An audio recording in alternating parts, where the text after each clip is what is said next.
sa pinaka ang sentro po ni Tropical Storm Ramil ay namataan sa vicinity nitong Olongapo City, Zambales na may maximum sustained winds na 65 kilometers per hour at gustiness na umaabot ng 90 kilometers per hour. Kuyan po kumikilos po ito west-northwest sa bilis na kilometers per hour. Kung mapapansin po na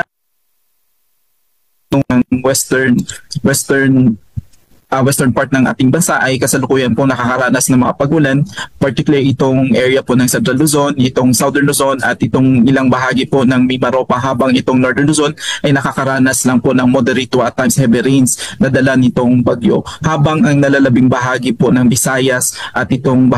Mindanao ay makakaranas po ng generally good weather, pero may mataas po na tsansa ng mga isolated rain showers or thunderstorm. Sa ngayon po, base po sa forecast track intensity outlook nitong si Bagyong Ramil ay generally kikilos po northwest or northwestward across Zambales and Bataan area, and possible ngayong hapon ay lalabas na po ito ng kalupaan ng Central Luzon, at possible by tomorrow morning ay lalabas na po ito ng ating Philippine Area of Responsibility. Sa ngayon, mapapanatili nito ang kanyang lakas